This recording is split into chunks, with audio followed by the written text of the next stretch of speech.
Well, good afternoon or good evening. Also, let me tell you on top of that, good afternoon, good evening, wherever you happen to be. Why is this guy here? Because this is Gary Allen's show. This is Gary's thing. Well, Gary has another ouchie.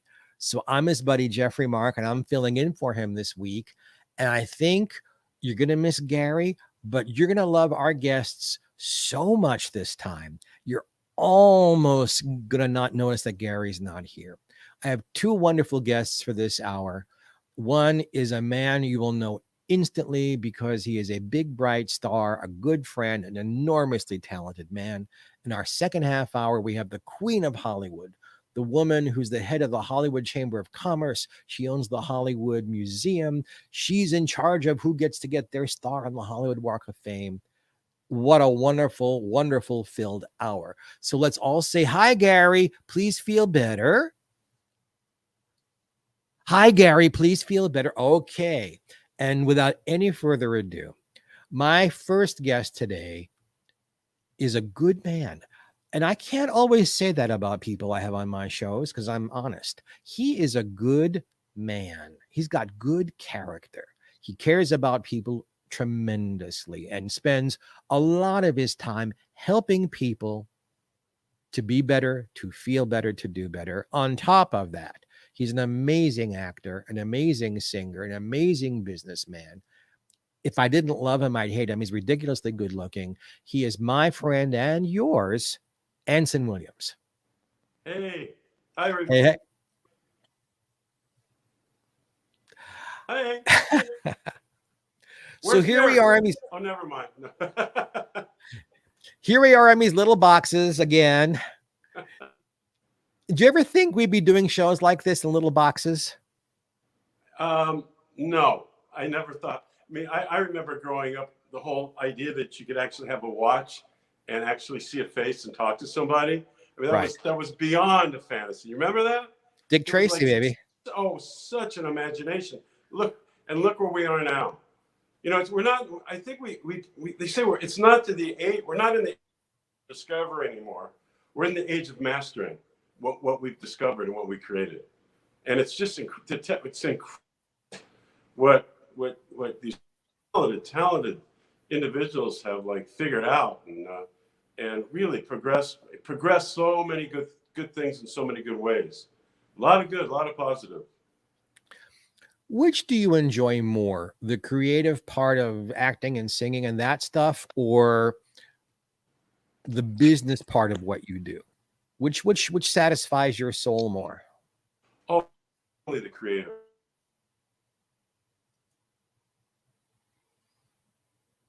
And folks, we're having obviously creating a small something, whether it's a production show.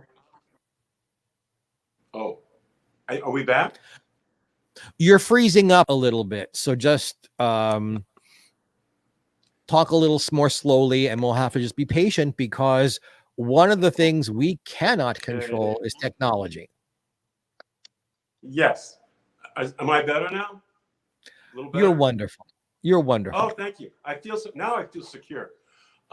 Anyway, no, definitely the creative, because even in business, business starts with me by creating something, either myself or collaborating, whether it's a product or a script or whatever. The creative process, that's what stimulates me. That's what moves me forward. The business part of it is it's something you have to do. I mean, you need a plan, and you need business performers, and you need all this stuff. And that's fine, but it's not a joy for me. The joy is creating something and contributing something, to everybody. That's what's, whether it's acting or directing or creating a product, whatever. That's what pushes me.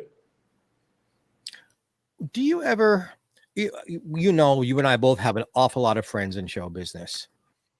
And I know, for instance, if I would go and spend the evening with my friend Dawn Wells, yeah, we know why Dawn was popular. May she rest in peace. Yeah. But we never ever talked about the TV show that made her famous.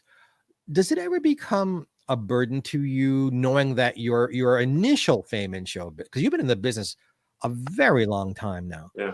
Does it bother you ever that if there's an article written about you, or, and I avoided this completely in my introduction of you, but sooner or later your first sitcom comes up, does it bother you? No, I mean, well, I think it probably did, maybe when I was much younger, and you're trying to further yourself in different areas, and you don't want to get you don't want to be thought of as just a one note, you know, person entertainment. But as time went by, it's been so long, it's a joy, because I was so lucky to be part of a show that today echoes out. Today, new generations of fans, because the show was always old. It was always the 50s. It was always a part of Americana. So it's always new and it's always old. So generations find it. And I just feel so grateful to be a small part of a real collaboration of talented people to make that show work. So no, and honestly, the show itself has echoed out into so many areas in my life. So fortunate to have that Happy Days, because it opened up directing, it opened up writing, it opened producing, it opened up the business world of creating products. I mean, and it educated me. Paramount Studios was like a college. Gary Marshall made sure that we all many hats. Don't just be an actor. Don't, learn the business. Take advantage while you're here on the slot. Don't stop. Go out and educate yourself. So he opened the doors, and they asked me, well, where did you go to learn directing? Well, first of all, comedy. We have the best comedy director in the world, Jerry Paris on Happy Days. And then Gary opened John with Roman Polanski directing Chinatown on the back lot. I'm asking questions. I'm with many other major directors doing their big films. John Schlesinger doing The Day of the Locust. Grease. I would shadow these directors. Ron Howard and I did a lot together at the beginning. I shadowed Ron. So that was my film education, working with the masters. And Gary Marshall let that happen, made it possible. So again, if it wasn't for Happy Days, I don't know what, forget it. It was a PhD in priority of life, in opportunity, in seeing what you have, not what you don't have, finding the best in people, finding the best of what's in front of you, and moving forward. I learned all that from Happy Days, along with an incredible group of deep friends that are still friends. 40 some years, we're still phone calls away. I find it amazing in Gary Marshall's career. He starts off as a comedy writer, and I think one of the first things he did was writing for the Dick Van Dyke Show. And he just took everything he wrote for Dick Van Dyke. He got to know Carl Reiner. I think he did with Carl what you're talking about doing with him.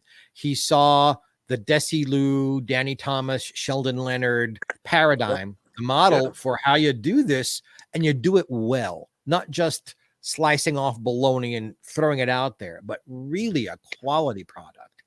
And he's a quality man. And one of the reasons why I think people still watch Happy Days, yes, the premise is interesting. Some folks may not know that it was a backdoor pilot out of Love American Style. It was a sketch originally that turned into a sitcom, and then from that's sitcom, not true. That's not true. Then please correct me. Correct me. What happened was it was called New Family in Town. It was a pilot. Happy Days, New Family in Town, but it didn't have Fonzie in it. It didn't have Ralphie in it. Marion was in it. Ron was in it. I was in it. Totally different Mr. C. Okay. Harold Gould. Totally different Joni. Again, Fonzie wasn't created. Ralphie wasn't created. It was a much softer show, more like Summer 42, right, based in the 50s. And it was a half-hour pilot, not a sketch. And we did it, and they aired it on Love American Style to get some of their advertising dollars back. Well, that particular pilot didn't sell. And a year later, American Graffiti had come out, and Grease was on Broadway. The 50s became a big deal. And the network thought brilliantly, didn't we do a 50s pilot? So they brought it back, but they turned it more into a graffiti-like tone. And that's the second pilot we did. This time they added Fonzie, they added Ralphie. Tom Bosley came in to play Mr. C. Aaron Moran came in to play Joni. And that's the show that took off. I love being corrected because I love, no, seriously, I do. I love knowing the truth. So I love being wrong so I can learn what's right. Yeah, that's the truth. It is the truth. It is the truth. Mercedes Manzanares was the original casting director for I Love Lucy. And in talking with her about why that show was so popular, she mentioned you got to have a good premise and then it's casting, casting, casting. Your first show was brilliantly cast. When you're producing, when you're writing and directing and putting things out there, how important is casting to you? Oh, second to a great script. Absolutely. I mean, it's everything. It's everything, because I so respect actors, good actors, because they bring it home. They bring it above the page. It all starts, and if the chemistry is right between a cast, it's like lightning striking. It's like godly intervention of just an it factor that the world connects to. You can't write it. You can't predict it. It just happens. And Happy Days is one of the rare treats of my life where lightning really struck. In fact, there'd be people from Africa, whatever. I mean, there'd be fans that knew nothing about the 50s. It wasn't at all their culture, but they felt something through the characters. They related to the characters, even though it had nothing to do with their culture. They loved these characters. So obviously there's a chemistry and a magic to it. Something, it just falls, it just happens. But Gary was brilliant at casting, and he made sure that it was just a perfect storm of chemistry.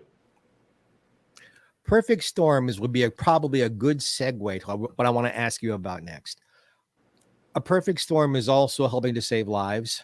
Yes. And you have in your life two perfect storms I can think of. You are related to, on some level, Dr. Heimlich. Yes, he's my second cousin, but I've called him uncle ever since I was a baby. Yes. So we remember at one point that Dr. Heimlich introduced to us the maneuver for saving someone when they're choking. Yes. And I told you off camera, I have a story for you. And I believe the year is 1986 or 87. And I went out to dinner with my beloved grandmother in a very fancy restaurant in New York City. And we were eating dinner, and across the restaurant, a man began to choke. My grandmother was probably 82 or 83 years old at that point. She saw him choking. She rushed over to him, and this old woman went behind him, picked him up from his sternum, did the maneuver, saved his life, sat down and started cutting her meat like nothing had happened. And the whole restaurant broke out into applause for her, but she knew what to do because your cousin had made this maneuver public. Yes. And wanted people to be able to do just that. So I saw my grandmother save someone's life with the Heimlich maneuver. Right. I'm telling you, folks, it works. Oh, well, I think Dr. Heimlich's in the Guinness Book of Records as one individual who saved the most lives as an individual. And yeah, he did. I mean, so many thousands of people. But what people don't really understand, you'll be surprised. You know Gary Marshall? Yes. And Jerry Paris and Ron Howard, Henry Winkler, Don Mosmeri. Do you know they're all part of being brought to the world? Without Happy Days, I don't know if it would have happened. Would you like to hear that story? Of course I would. Oh, please. And it should be an article, because this just shows you the heart of Happy Days. So I get cast on Happy Days, and it's popular. So now I have a bit of a platform, and my uncle, Dr. Heimlich, was having a very difficult time getting the maneuver known. He got a little bit of regional publicity, but he couldn't get it known because he had a rivalry with the Red Cross. It was political, and it was really kind of the Red Cross was actually pretty nasty, and they still want to do the slap on the back. They didn't like Dr. Heimlich, so they're like killing people with the slap on the back, and they wouldn't recognize it, put it down publicly. And Dr. Heimlich was on the Happy Days set one morning, and the phone rang on the set, and it was the Merv Griffin show. And I had done the Merv Griffin show a few times before, and great time. You know, I'd sing a song, and then I'd be interviewed by Merv. So they said someone had dropped out that night, and would I be available to come on down, sing a song, and be interviewed? And I thought, yeah, fantastic. So I talked to Dr. Heimlich, and I said, hey, maybe we can get on the Merv Griffin show. Maybe it's on the air nationally. You know, and I talked to the other guys on the set, and they go, yeah, man, that's a good idea. Maybe so all of a sudden we're all getting pretty excited about maybe the world will finally find out about it. And everyone's collaborating. And so I get done early. I go down to my place, shower up. Hank, Dr. Heimlich, the Merv Griffin show, and no Merv. He's busy. I rehearsed the song, no Merv. I interviewed by the producer, you know, what you're going to talk about and all that. No Merv. So we're pretty much thinking, well, we tried. It's not going to happen. So they put Dr. Heimlich in the audience, a nice seat. And I don't think I was first out, but my turn came, and I'm singing the song. I sing the song, and then there's a break as they bring you over next to Merv to get interviewed. I thought, this is my chance. So I go, hey, you know, Mr. Griffin. And I start talking about, you know, Doc, he's in the audience. And Heimlich goes, wait. I heard about that. He said, I read something. He goes, and he just said, anyway, I did. And all of a sudden, Dick Carson, 3, 2, 1, he was Johnny Carson, brother was the director of the Merv Griffin show. Dick right. Carson. All of a sudden, here we are, you know, hey, welcome back. And I think I'm gonna be interviewed. All of a sudden, Merv goes, you know, Anson just told me something very interesting. Is there Dr. Heimlich in the audience? Can you stand up, please? He interviews him just spontaneously from stage, brings him on stage, does a maneuver on him. Dr. Heimlich does the maneuver on Merv Griffin, blows up. It blows up. People's lives are just blows up.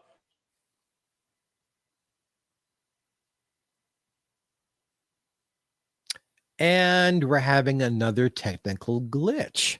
This is what happens. No, there we go. Here he is. So to continue. please continue, young man. So it brings him up. People's lives are saved. And then 3 weeks later, he's on Johnny Carson. Doing it on, and that was it. And it became America.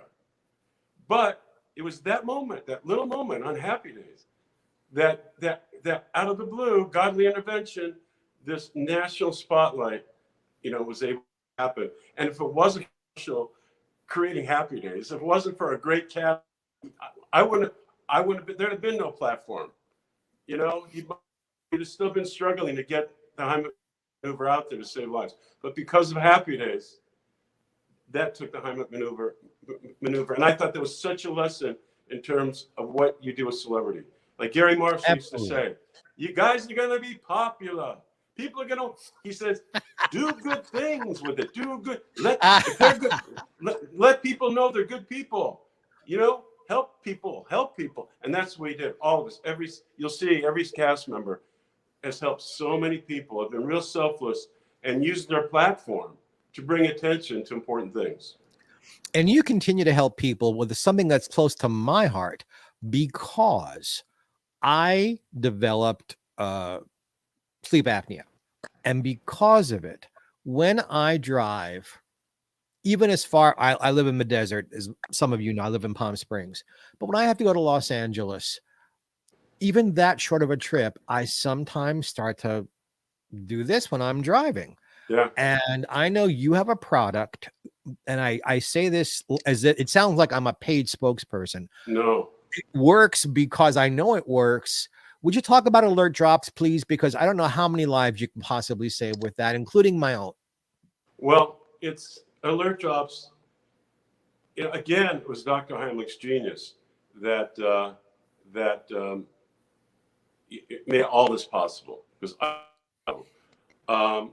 it all started years ago, before I went in the business, or I was just directing, and it was an exhausting day directing, and I fell asleep at the wheel driving home. You just like for 3 seconds, but it's enough to almost go off the road, and very dangerous. Scared me. And I talked to Dr. Heimlich about it, and he said, Anson, have cut up lemons with you, because he was an egghead at how the body works. When you feel tired, bite into the citric acid sour lemon will hit the lingual nerve on top of your tongue, and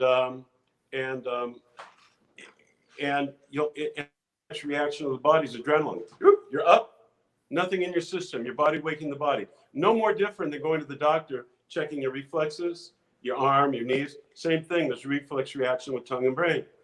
And it's never had the problem again. Then years later, I'm going into, I went into developing problem-solving products. And I just saw not only how catastrophic drowsy driving is, there's more. Listen to me, this is important, everyone out there. You listen to me on this, because it could mean your husband, your child, your friend coming home alive, or not harmed. More deaths, more tragedies than drunk driving, medicated driving combined. Drowsy driving. It's right under guns. It is a catastrophic problem in this country. There's almost 200 million drowsy drivers a year. 1 out of 5 admit to falling asleep. You can figure out the tragedies that are happening here. So I had this idea. I called Dr. Heimlich. I said, what if we just did a spray drop with the right amount of citric acid, sour lemon water, a bit of preservative, just to keep it on the shelf. And I said, and what if we just sprayed on top of the tongue? And he goes, oh my God. He goes, more powerful than lemon, direct hit. You will save thousands more lives in the maneuver, because more people are exhausted than choking. He said, do it. So we created alert drops. Alert drops. And all it is, you start feeling tired. Oh, a little thing on the tongue, and you're up and you're alert. Nothing in your system, nothing to script your sleep pattern. Save your life instantly, at the moment. And then we found, and not only save your life, drowsy drug, simple little natural product, it stops exhaustion. It's for the workplace. It's for people that have to be clear, whatever, whether it's medical, whether it's machinery, whatever. College students spending all night studying, taking coffee and all this crap, going to the hospital, overdosing, sleep patterns screwed up, trying, and all you need is a Dr. Heimlich, a natural alert drop, and it stops it all. It protects you, it focuses you, and you're going to be safe. But your students his health is going to be good. A tired mom's going to be alert with her child. The medical personnel going 16 hours a day are not going to make mistakes. We sent thousands of these. They requested it to the frontline heroic healthcare workers during the whole pandemic. Thousands of these. They were God bless you, sir. And this has been honored by the United States Congress, California State Senate, City of LA. Family, it's Parent Magazine, which is very difficult, very, very detailed. They did their own medical testing with this. And then they did their own article. And the headline was Genius Fix for Moments. So you can't. So anyway, people go to alertdrops.com, make sure your husband comes home safe, your sons, your daughters, your wives, your friends. You want the phone call from your friend to be, oh my God, that road trip. Thank you so much for recommending alert drops. Oh my God, I don't know what we have done. I think we're off the road. You want that instead of, oh my God. Right. So alert drops. Hear that call. When the simple little product, because that's Dr. Heimlich, and without his genius, will save your life, stop unnecessary tragedy. And by the way, this is old science. MIT did research on this 50 years ago. All we did was make a better scooter. And if people go to alertdrops.com, they can read science, they can read all the testimonials, They can read Dr. Heimlich's story. They get all the information they need, and then they also can buy it there at a very reasonable price. Because this will last a month. This one, maybe more. It's one little spray. And then what I tell them too, because my main concern is saving lives. I said, if you don't want this, then have cut up lemons. Have cut up lemons, and but please, such an easy way to stop such a necessary tragedy in this crazy world we're in now, where we feel we have no control. We have control of this. We have control of exhaustion. We have control of driving home safe. We have control of your kids having a healthy situation at college. Control of workers not getting tired and making mistakes. Alertdrops.com. So for all our friends who are watching, Alert Drops can only be purchased, is that correct, at Yes. alertdrops.com? Yes. And I will personally vouch for the product because I know what it's like to fall asleep behind the wheel. I've done it, and only by the grace of God did I not crack up.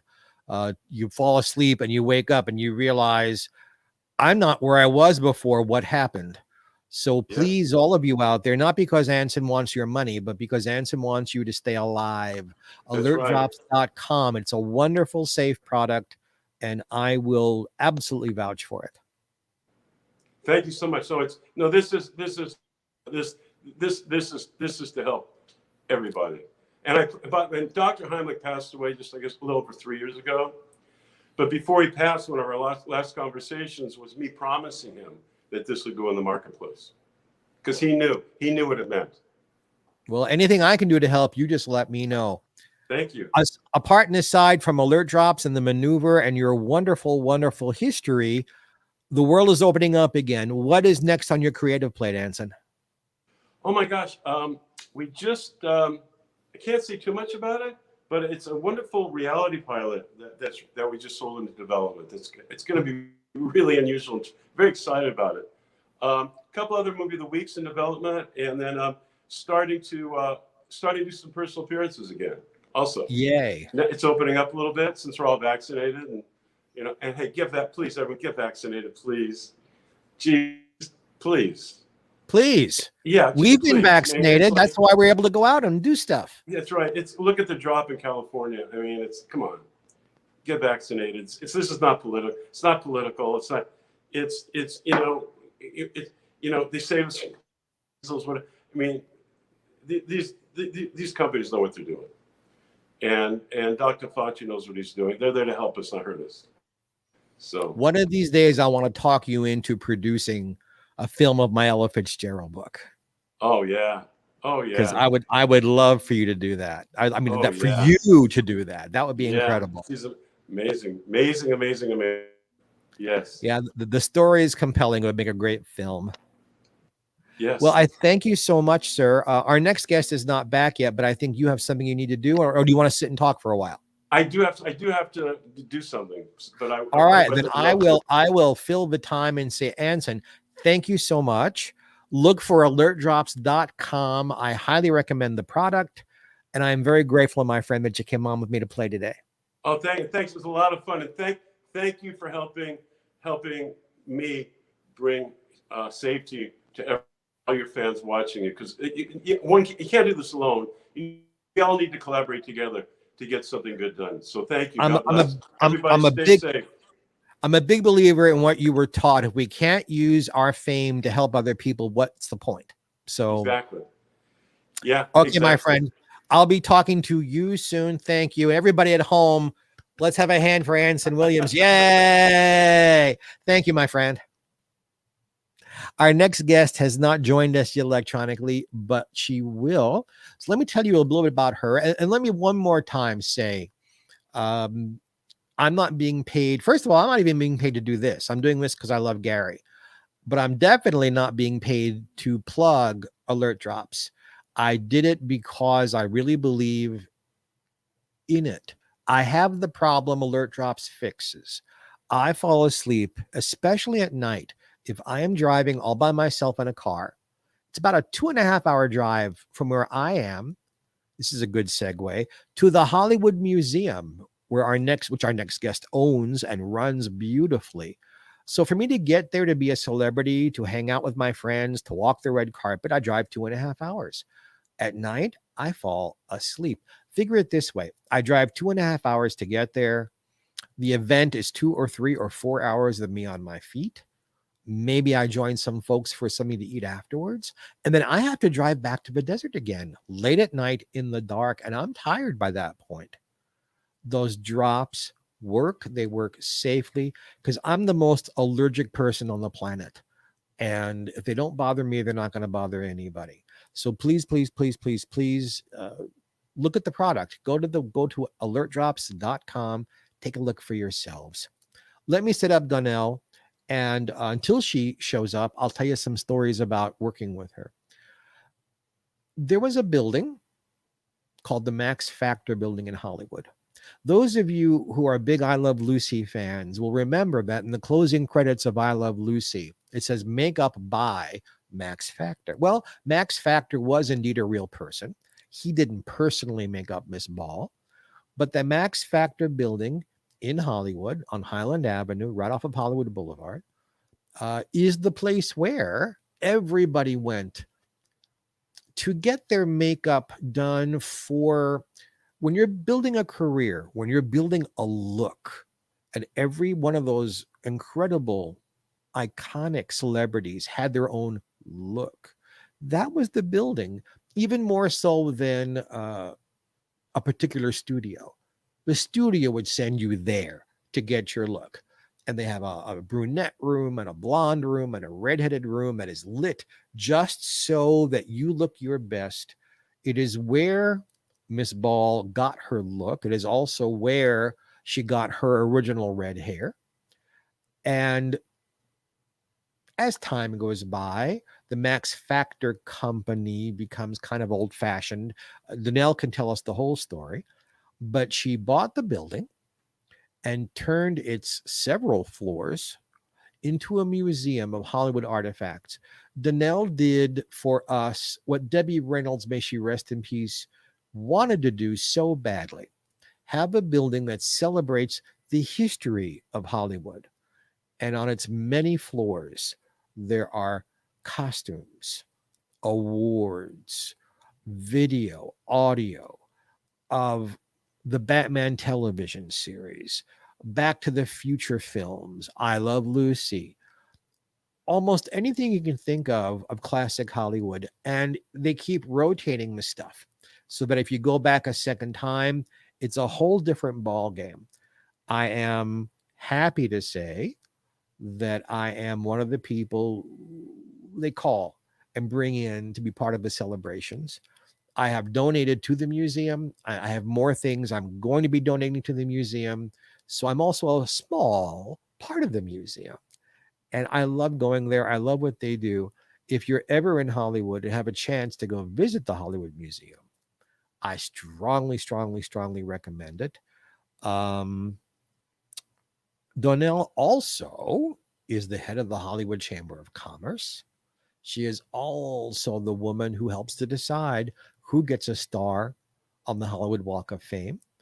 And when she gets here, I'll be happy to interview her. She's a very, very intelligent, well educated, lovely, powerful woman. And you're going to be fascinated by her as she joins us in just a minute. The history is fascinating. I've just given you a little tidbit of the history of Max Factor. Like I said, it was Max Factor who sent over the person who worked on Lucille Ball. In fact, did her makeup from 1951 until Mame. All those years when you saw Lucille Ball in anything, it was the man from Max Factor. So whenever Donelle is ready, I am certainly ready to bring her onto the show and start asking her some questions because her stories are there she is. Hey, how are you? Good morning or good afternoon, Geoffrey. I am so happy to see you. Look beautiful.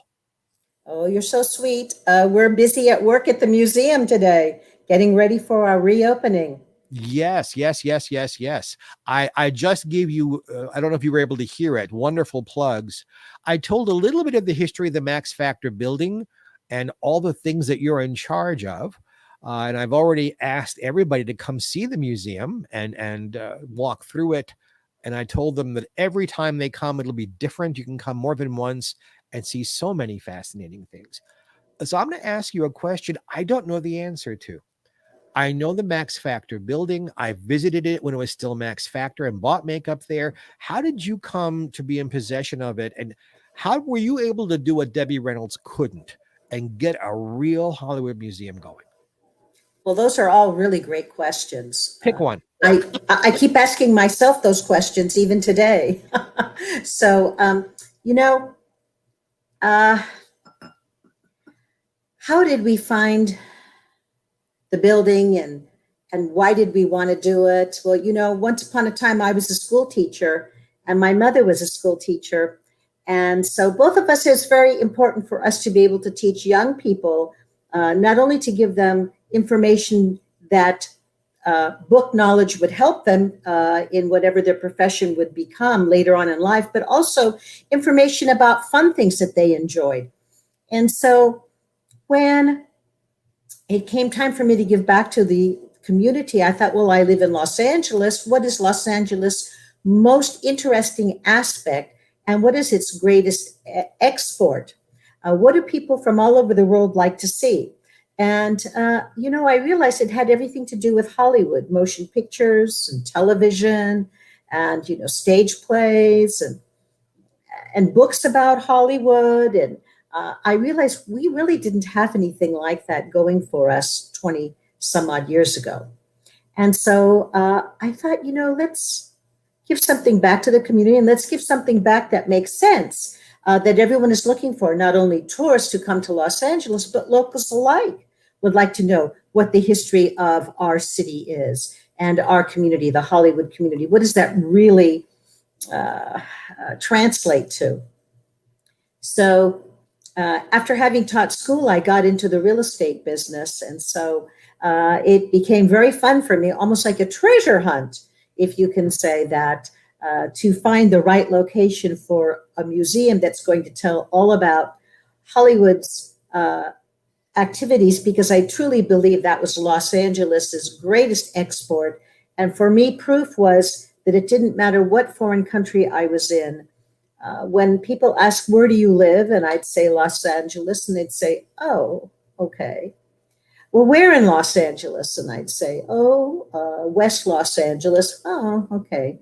But then when I would use the word Hollywood, everybody's eyes lit up. Everybody recognized this name. And then they wanted to tell me about an experience they had or their favorite TV show or their favorite movie. And that's when I realized we had truly hit upon something to be able to give this information and create a museum to help give knowledge about the humble beginnings of Hollywood all the way through to today. Well, so that's the long answer. Oh, no, it's a great answer. And I support it. As you know, I am the Hollywood Museum's biggest fan. What you've done there is amazing, not just with how you've put the building together, but what you've managed to curate and how much fun it is for people to be there. In the immediate future, you're getting ready to reopen. Do you have a date yet when you'll be able to open the doors to the public? Yes, we have picked a date. It's Wednesday, August 4th. And we are thrilled and we are working nonstop.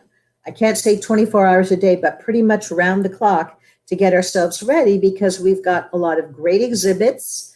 Yes, you do. And we have some new exhibits coming.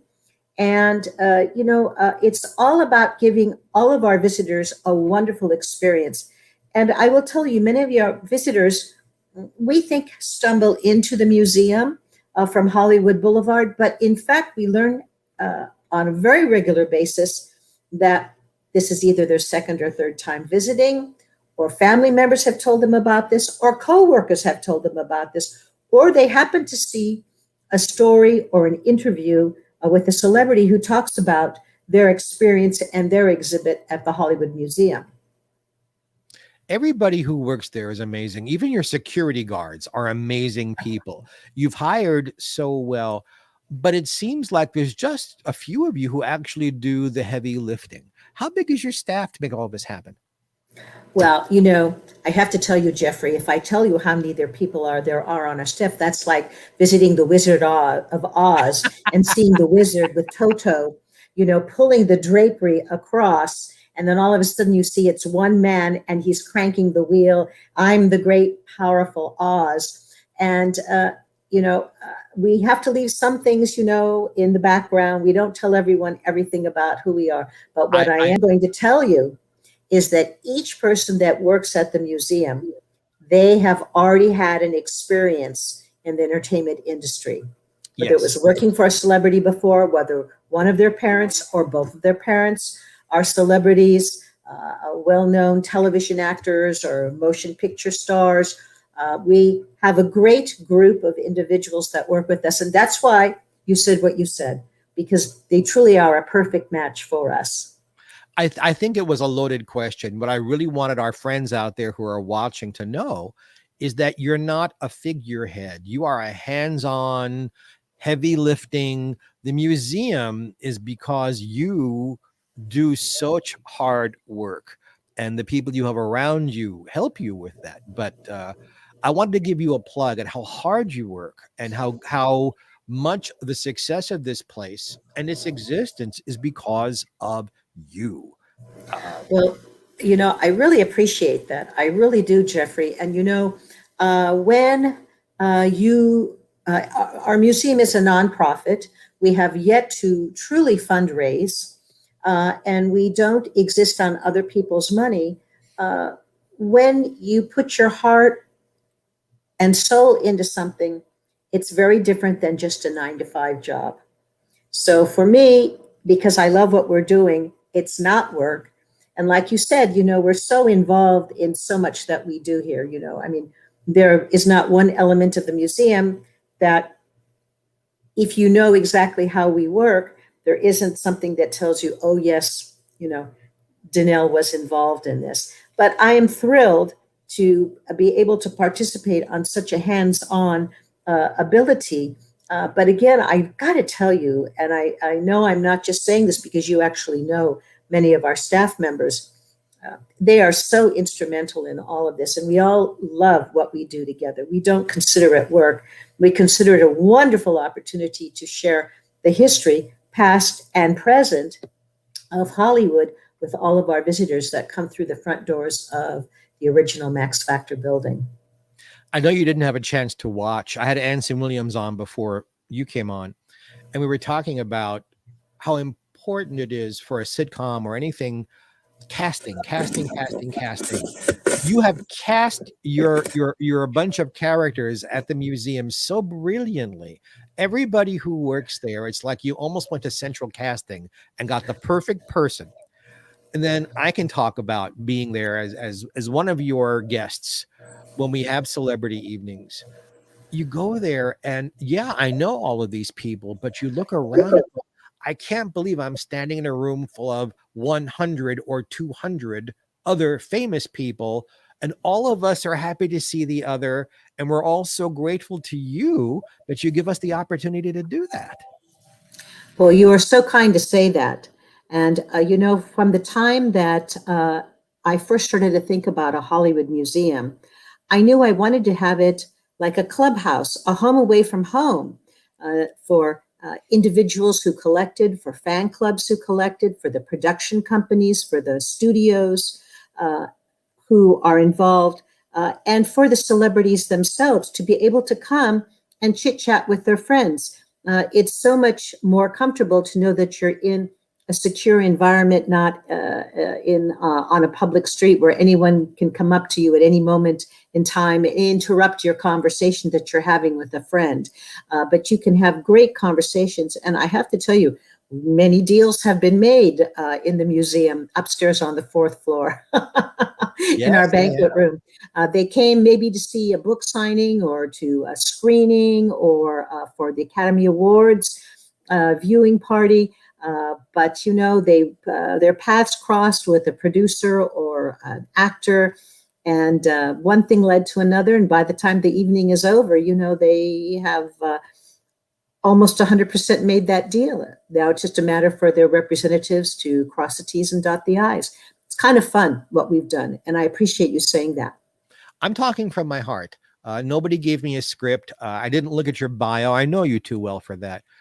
It's true. You know, we're friends, but it is true. Everything about the museum is first class. The exhibits are first class. They are original things. They are one of a kind things. The way everything is laid out is first class. When you have events there, the food is first class. The service is first class. I think it goes back to you. You are, you know, there's two different definitions of the word class. Class can be knowing which fork to use at a fancy dinner, or which wine goes with fish, or how to pinch a hole in a cigar and smoke it properly. But class is also how you treat other people. And I think you fit both definitions. Your events are beautifully produced, and you treat people with class. And that just goes right back onto who you are. Well, I can't thank you, Geoffrey. Maybe we're going to have to talk to Harlan and Roger. Maybe you need to be my #1 publicist for the museum. Oh, no, but no, I no, thank no. you so much. No. And she's talking about the two men who help get the word out about the museum and what's going on. And Roger and Harlan are two good. Again, you've brilliantly cast. Harlan is one of my closest friends. Roger's a good man, and you've done very, very well. How does one, I'm switching subjects a little bit here, become involved with the Hollywood Chamber of Commerce and then become the head of it? Well, you know, that's a great question. I am thrilled to say that my participation from day one with the Hollywood Chamber of Commerce is due to Hollywood's honorary mayor, Johnny Grant. And when I first came to Hollywood, he was my first and best friend. He was my mentor. And I told him everything, and I believe I know a lot of the secrets that he in return told me. And but thanks to Johnny, I got so involved with the community activities. And I think when Johnny and I got to know each other better, we realized we were kindred souls in that we both were interested in helping a community.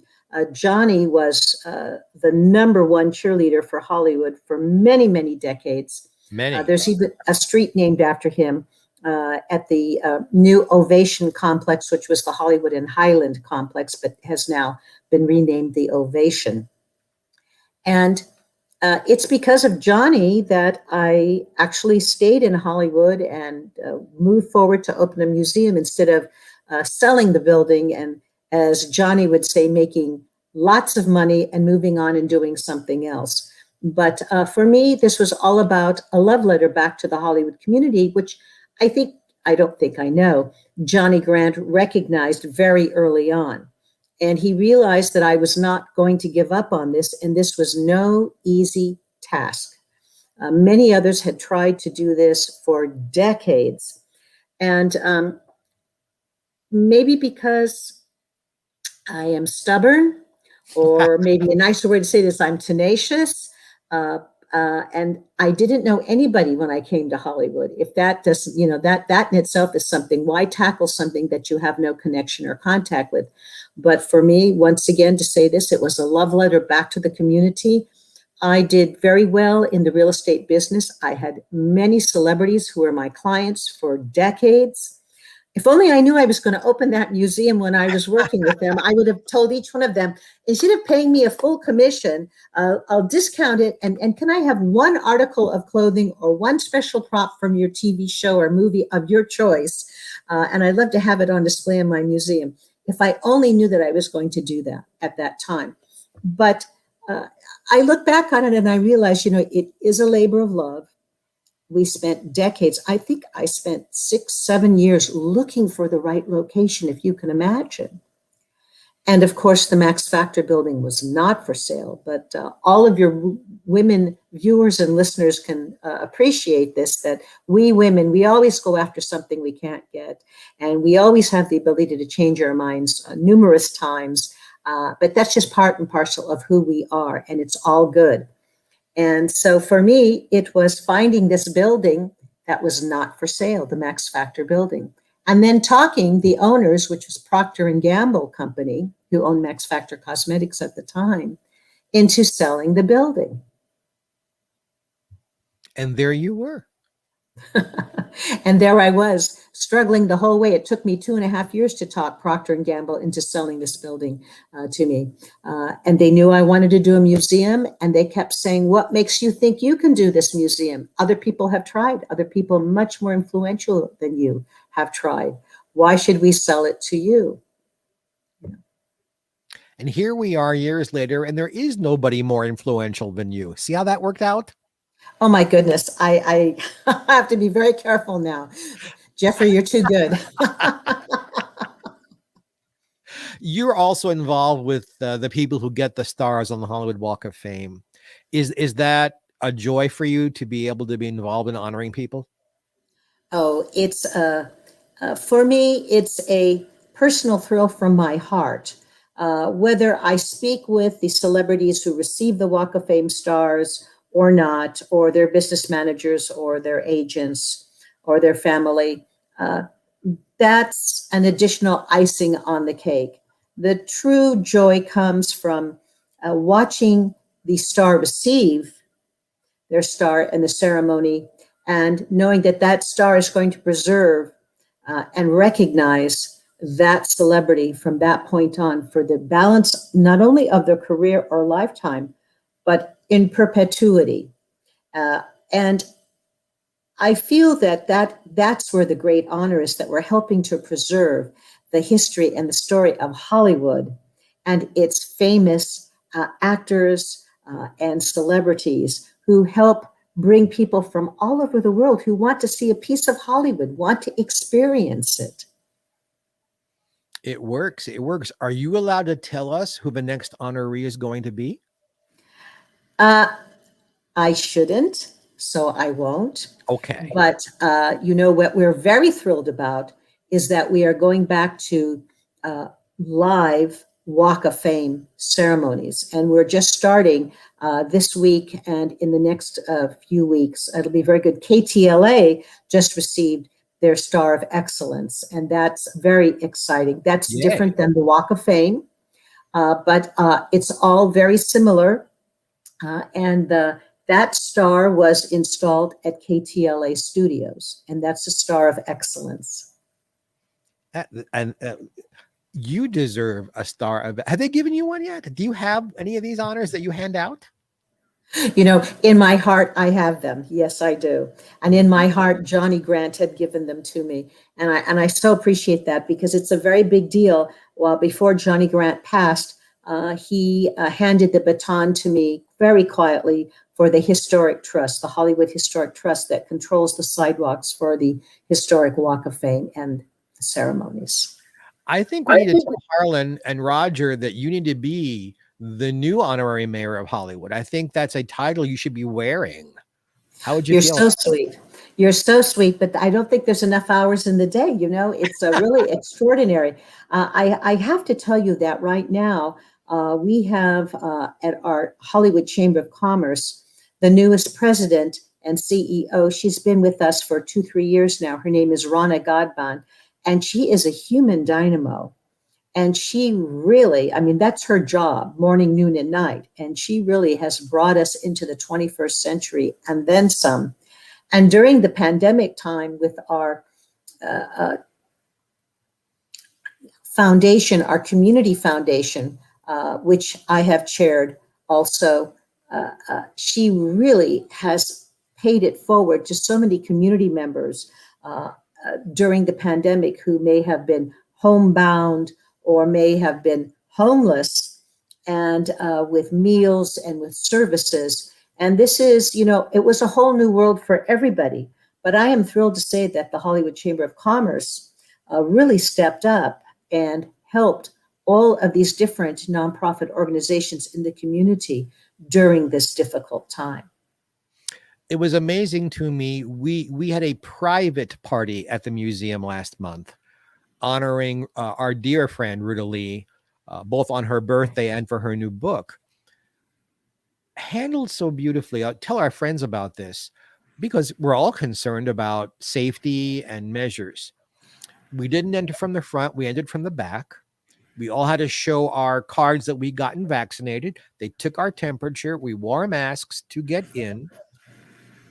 Handled swiftly, beautifully, still with a red carpet, still with all of the fun and a little bit of pomp and circumstance you get when you get to be at the Hollywood Museum. It was such a lovely, it was a love-in. All of us were so happy to see each other and you and Ruta. All of your events are handled beautifully like that. And anybody who goes, do not have any concern about safety. You will be safe visiting the Hollywood Museum. August 4th is the date, Donelle? Yes, it is. Are we going to be having a celebrity evening again soon? Oh, I think that we will. And you will get that information. We are about 99% sure. And we're just getting everything officially put in the museum's calendar right now. If people want to look at the museum's calendar, what is the website for the museum? So it's thehollywoodmuseum.com. And it's being updated. It certainly will be updated about a week before we open. And what's exciting is that we have the Back to the Future Trilogy exhibit, which is really the first time in history that there has been a trilogy exhibit for the movie franchise with Back to the Future. And the co-creator, Bob Gale, and the writer, he was instrumental. I mean, you and I, we may think we know things, but that's nothing next to the man who created the whole concept and wrote the scripts. And he was so instrumental in helping bring many of the exhibit pieces to the museum, whether it was the hero car, the DeLorean time machine from Back to the Future 3, or the time machine from the Part 1 and Part 2 film, plus costumes and props and memorabilia. We even had Bob Gale's personal handwritten notes that had never before seen. In fact, he discovered them in a box when he was looking for other items. Having been there when you unveiled all of that, it was an amazing evening. It's an amazing exhibit. I did donate one small thing to it. I'm yes, happy. You did. And by the way, it is in my paperwork that someday when I go, my Emmy and my Grammy nomination and all my sparkly stuff goes to the museum because that's where it belongs. Is there anything before we go? Because we're loose on time here. We can go early or we can go a little long. Is there anything you don't talk about very much that you'd like our fans and friends to know about the museum, or events you're thinking about having to sort of tease them a little bit? Well, actually, you will be the first to know that we are just putting the finishing touches on our next blockbuster exhibit. Not to say that there won't be other events and other exhibits that will open that are always very interesting, but we try to do 1 or 2 blockbuster exhibits a year that take pretty much an entire floor. And the next one will be the Ghostbusters exhibit. We already have the Ectomobile coming to the museum. So look for that in the fall. We're nailing down the date now as we as you and I are talking, Geoffrey. The publicists are working on when's the right date because we have to have stars from the film come opening night and this and that. So everyone's checking their calendars. That sounds so exciting. And so I can't wait to go see it and be a part of it. But all you guys out there, if you don't go to the Hollywood Museum when you're in Los Angeles, you're missing a good bet, because all of the reasons why people travel to Hollywood, the stardom you're looking to see that you're not really going to see, if you go to the Hollywood Museum, you're gonna see it. And there are smart, nice people there who can answer your questions about the exhibits. Where else could you go and look at the room where Lucille Ball became a redhead? Nobody else, nowhere else, no studio has it. But my friend Donelle Dadigan has it at her wonderful, wonderful Hollywood Museum. I honestly feel blessed to be a part of the Hollywood Museum family, and I'm grateful to be a part of that. And I thank you. I know how busy you are to give of your time today to be here with me. Well, I thank you, Geoffrey, and we feel the same about you. And of course, you are an integral part of the Hollywood Museum family and a friend of mine. Those two parts of a sentence I will probably float on for the next week. Well, thank you so much, and I'm going to see you very soon. Yes, you are. Everybody at home, applaud for Donelle Dadigan, my friend. Yay. Thank you, dear. Well, guys, I think that's about it for this hour. I hope you had a wonderful time. I brought you great guests. I hope you enjoyed them. Far as I know, I'll be doing this again in a couple of weeks on behalf of our friend who's taking care of Ouchies. And then I think a couple of more times in August. But he will be back. He will be back with wonderful guests himself. So we're kind of sharing the mantle here until the end of the summer. And then Gary will be back full time every week, bringing you wonderful, wonderful people. I want to thank our producer, Tom Bannis, who makes all of this happen electronically as well as creatively. And as I tell all of my friends out there every time I perform, God bless and have a happy. Bye-bye, everybody.